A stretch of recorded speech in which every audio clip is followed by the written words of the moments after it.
Hi everyone, 90 days ಪ್ಲಾನಲ್ಲಿ day 37. So ಇವತ್ತು ಬೆಳಗ್ಗೆ ಬೇಗ ಎದ್ದು ಫ್ರೆಶ್ ಆಗಿ ರೆಡಿಯಾಗಿಯೇ ಸಂಗಾಪುರ ಕ್ಲಾಸ್ಗೆ ಕೂತ್ಕೊಂಡಿದ್ದೆ. ಸೊ ನೋಡಿ, ಮಾರ್ನಿಂಗ್ 5 o'clock 5:30 ಅಷ್ಟೊತ್ತಿಗೆ 130+ ಮೆಂಬರ್ಸು ವೀಡಿಯೋ ಆನ್ ಮಾಡ್ಕೊಂಡು ಕೂತಿದ್ದಾರೆ. ಅವರೆಲ್ಲ ಹುಚ್ಚರೇನ್ರಿ, ಅಷ್ಟೊತ್ತಿಗೆ ಎದ್ಬಿಟ್ಟು ಕೂರ್ತಿದ್ದಾರೆ ಅಂದರೆ ಸೊ ಏನೋ ಒಂದು ಕಲಿಬೇಕು, ನಾನೇ ಒಂದು ಏನೋ ಮಾಡಬೇಕು ಅನ್ನೋದಕ್ಕೋಸ್ಕರ ಕೂರ್ತಾರೆ. ಬಟ್ ಕೆಲವರು ಗೊತ್ತು ಇಲ್ದಲೇ ಇರೋರು ಪಾಪ ಅವ್ರು ಗೊತ್ತಿರಲ್ಲ, ಬಟ್ ಆದ್ರೂ ನೆಗೆಟಿವ್ ತಪ್ಪು ಹೇಳ್ತಾನೇ ಇರ್ತಾರೆ.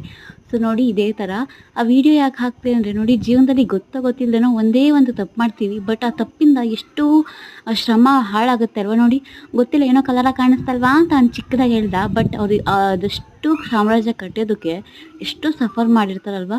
ಜೀವನದಲ್ಲೂ ಅಷ್ಟೇ, ಗೊತ್ತಿಲ್ಲದೇನೋ ಒಂದೇ ಒಂದು ತಪ್ಪು ಮಾಡ್ತೀವಿ, ಬಟ್ ಅದು ಬೇರೆಯವ್ರಿಗೆ ತುಂಬ ದೊಡ್ಡ ತಪ್ಪಾಗುತ್ತೆ. ಸೊ ಪ್ರತಿಯೊಬ್ಬರೂ ಅರ್ತ್ಕೊಂಡು ತಿಳ್ಕೊಂಡು ಜೀವನದಲ್ಲಿ ಮಾತಾಡಿ ಅಂತ ನಾನು ಕೇಳ್ಕೊತೀನಿ.